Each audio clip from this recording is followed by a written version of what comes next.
అదే మన చిందు ఎల్లమ్మ. దీనికి మూలం డాక్టర్ కె ముత్యం. జానపద కళల్లో ఒక ప్రత్యేకతను సంతరించుకున్న కళారూపం చిందు భాగవతం. అంటే చిందు ఎల్లమ్మ చిందు భాగవతం అనే నాటకాన్ని చేసేది. అంటే వాళ్ళ వృత్తి అదే. ఇక తన అలంకారంలో స్త్రీ పురుష పాత్రలను సమర్థంగా పోషిస్తూ ఆబాల గోపాలాన్ని రంజింపజేసిన చిందు కళాకారిణి చిందు ఎల్లమ్మ. ఆబాల గోపాలం అంటే చిన్నలు పెద్దలు అందరినీగా. చిందు భాగవతం ప్రదర్శన గురించి ఆమె మాటల్లోనే తెలుసుకుందాం. ఇది ఒక ఆటోబయోగ్రఫీ స్టోరీ తీరు ఉంటుందండి. అంటే ఈ ఉపవాచకం ఒక ఆటోబయోగ్రఫీ తీరు ఉంటుందండి. అంటే స్వీయ చరిత్ర లేదా ఆత్మకథ అంటారు దాన్నే. చూద్దాం. చిందు ఎల్లమ్మ మూలం డాక్టర్ కె ముత్యం. చిందు ఎల్లమ్మ నిజామాబాద్ జిల్లాలోని చిన్నాపురం అనే గ్రామంలో జన్మించింది. తను బాసలలో జన్మించిందట. అందుకే వాళ్ళ నాన్న సరస్వతి అని పేరు పెట్టిందట. మేము ఫస్ట్ నేమ్ సరస్వతి, తర్వాత ఎల్లమ్మ తల్లిగా మార్చారు. అంటే కులదైవం అట్లుంటాయి, దేవుళ్ళ పేర్లు పెడతారు కాండి అట్లా. చదువుకుందాం అంటే పలకలు లేకుంటుండే అప్పట్లో. నాడు ఏం చదువుకోవడానికి ఏం ఫెసిలిటీస్ ఏం లేకుంటాయండి. అయినా వల్ల తక్కువ వర్గాలు కులాలు అనుకుంటా వాళ్ళని చదవనీయకుంటుండే. ఓన్లీ ఎక్కువ కులాల వాళ్ళే చదువుకుంటుండే. అయితే చక్కగున్న పెద్ద బోకె పెంకలు ఏరుకచ్చుకొని దాని మీద బొగ్గుతో రాసేటోళ్ళం. చూడండి, చక్కగున్న పెద్ద బోకు పెంకలు తెచ్చుకొని ఎరుకొచ్చుకొని రాసుకునేటోళ్ళట. పలక తీరు ఉంటుంది కదా, స్లేట్ అంటే సాఫ్ట్ ఇట్లా ఆ చెక్క ఉంటుంది కదా, దాని మీద రాసుకునేటోళ్ళట బొగ్గుతోని. ఇది తెలంగాణ యాసలో ఉంటుంది. ఇది చదువు మన సేమ్ ఎట్లా అంటే పల్లెటూరు భాష తీరు ఉంటుందండి. ఇందులో నుండి కూడా బిట్టుపడే అవకాశం ఉంది. ఎందుకంటే ఇందులో కొన్ని కొన్ని పదాలు ఉంటాయి, వీటి మీనింగ్స్ కానీ దీని తెలుగులో ఏమంటారు అట్లా ఉంటుంది. పోతాంటే మీకే అర్థమవుతుంది. చూడండి. అప్పట్లో తీన్ అనాకు మానేడు వడ్లు వస్తుండే. అంటే తీన్ అనా అంటే 18 పైసలు. అప్పుడు అనాలు పైసలు అట్లనే ఉండేది. ఇప్పుడు అంటే రూపీస్ వచ్చినాయి కానీ అప్పుడు అనాలు అట్లా నడిచేది. ఊరిలో వీరు ఎల్లమ్మాట చెంచులక్ష్మి సారంగధర ఆటలు ఆడుతుండే. ఎల్లమ్మాట చెంచులక్ష్మి సారంగధర అంటే ఇవి నాటకాలు, ఈ వీధి నాటకాలు అంటారు చూడండి, అట్లాంటివి అన్నట్టు. మా ఊర్లో అందరికీ చిన్నప్పటి నుండి భాగవతాన్ని నేర్పుతుండే. ఫస్ట్ బాలకృష్ణ వేషం కట్టించిరట ఈమెకు. మొట్టమొదట అప్పుడు 4 సంవత్సరాలంట ఈమెకు బాలకృష్ణ వేషం కట్టించిరంట. 8 ఏళ్ళప్పుడు బాలకృష్ణుని వేషం తర్వాత రంభ వేషం కడుతుండేది. 8 సంవత్సరాలు వచ్చినాక బాలకృష్ణ వేషం ఇంకా రంభ అని అదొక వేషం కడుతుండేనంట. తర్వాత ఇక పెద్ద వేషాలు అంటే అక్క వేషం, అత్త వేషం, బబ్రువాహనం, చిత్రాంగద, సీత, సతీ సావిత్రిల సావిత్రి వేషాలు, అట్లనే రాజు, వాలి, ధర్మాంగదుడు, కుశలుడు, హనుమంతుడు ఇట్లా మగ వేషాలు కూడా కడుతుండేనంట. చూడండి ఆమె ఎంత గ్రేట్. ఒక స్త్రీ అయి ఉండి కూడా పురుషుని వేషాలు కూడా కడుతుండేనంట. గ్రేట్ అసలు.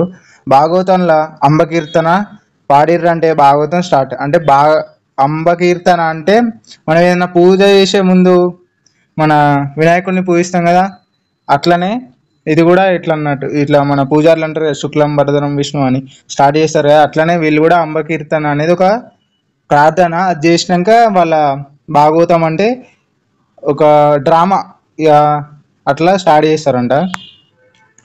పిల్లలతో పాడించి భాగవతం మొదలు పెడతారు. అంటే పిల్లలు దేవుళ్ళతో సమానంగా అండి. అందుకే పిల్లలతో నా ప్రార్థన చేయించి వాళ్ళ భాగవతం స్టార్ట్ చేస్తారంట. భాగవతం స్టార్ట్ చేసే ముందు గణపతి ప్రార్థన, సరస్వతి ప్రార్థన చేస్తారు. అమ్మకీర్తన అయిపోయాక గణపతి ప్రార్థన మరియు సరస్వతి ప్రార్థన చేస్తారు. మా తాత అంటుండే, అంటే మన చిందు ఎల్లమ్మ వల్ల తాత చెప్తుండేనట ఎప్పటికీ, నీకు కీర్తి రావాలా, తల్లిదండ్రులకు పేరు తేవాలా, రాజ్యం మీద పేరు నిలపాలా. అట్లా నీకు కీర్తి రావాలా, తల్లిదండ్రులకు పేరు తేవాలా, రాజ్యం మీద పేరు నిలపాలా అని అంటున్నాడట. పెద్దలు ఎప్పుడు మనం మంచిగా కోరుతారు కదండి. వాళ్ళు గైడ్, వాళ్ళు ఎట్లా అంటే స్కఫోల్డింగ్ లెక్కలు అన్నట్టుగా వాళ్ళు చెప్తారు, మనం చేయాలంతే. పెద్దలు ఎప్పుడు మన చెడు కోరారండి, మంచిగా కోరుతారు. కాబట్టి పెద్దలు చెప్పింది వినాలి. అందుకే అంటారు పెద్దల మాట చద్ది మూట అని. చిందు భాగవతం అంటే అసలు చిందు భాగవతం అంటే ఏంటో చూద్దాం. భాగవతం అన్న యక్షగానం అన్న రెండు ఒకటే. ఇక్కడ భాగవతం అన్న యక్షగానం అన్న రెండు ఒకటే, కన్ఫ్యూజ్ కావద్దు.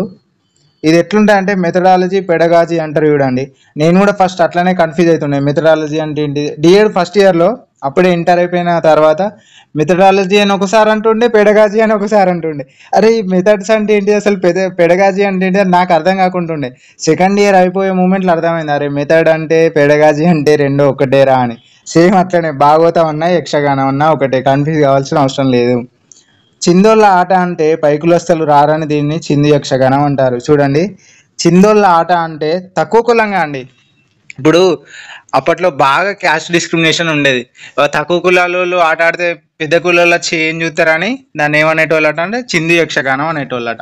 చిందు భాగవతానికి పేరు రావాలని చిందు యక్షగానం అని పిలుస్తారు. చిందు భాగవతానికి బాగా పేరు రావాలని చిందు యక్షగానం అని పిలుస్తారంట. జానపద కళారూపాల్లో ఒక ప్రత్యేకతను సంతరించుకున్న కళారూపం చిందు భాగవతం. ఇది ఇట్లాంటి బిట్స్ వస్తాయండి. జానపద కళారూపాల్లో ప్రత్యేకతను సంతరించుకున్న కళారూపం ఏంటిది అని అడుగుతాడు. అప్పుడు చిందు భాగవతం అని పెట్టాలి. ఆప్షన్స్లో 4 ఇస్తాడు, 4 చూస్తే 4 కరెక్టే అనిపిస్తుంది. 2 ఎలిమినేట్ చేసినా 2 కరెక్ట్ అనిపిస్తాయి. ఆ రెండిట్లలో మన అదృష్టం ఎట్లుంటుంది అంటే పోయి రాంగ్ ఆన్సర్ పెట్టేస్తాం, వచ్చినాక బాధపడతాం. కాబట్టి మంచిగా చదువుకోండి, గుర్తుంటుంది. 1కి 2 సార్లు చదువుకోవాలి, గుర్తుంటుంది. భాగవతంలో ఏ పాటకు ఆ పాట రాగం వేరుగుంటుంది, ఏ పాటకు ఆ పాటనే వేరుగుంటుందట. భూపాలం, కాంబోజ, మోహన, ఆసవేరి రాగలల్లా పాటలు పద్యాలు పాడతారు. భూపాలం, కాంబోజ, మోహన, ఆసవేరి అనేటి రాగాలు. అట్లనే రూపక, ఆటతాళం అన్నీ పాడతాం. వీళ్ళు ఇట్లనే రూపక, ఆటతాళం అన్నీ వాడతారంట. భూపాలం, కాంబోజ ఇది చూసినాం కదా, మోహన, ఆసావేరి రాగాలలో పాటలు పద్యాలు పాడతాం. అట్లనే రూపక, ఆటతాళం అన్నీ వాడతాం. జులువతాళం ఇది ఎప్పుడు వాడతారంటే ఉరుకడ మీద అంటే భాగవతం జరుగుతున్నప్పుడు వాడతారంట. మా చిన్నప్పుడు మధ్యలో తాళాలు, గజ్జలు, వాయిద్యాలు. వాళ్ళు చిన్నప్పుడు మధ్యలో తాళాలు, గజ్జలే వాయిద్యాలంట.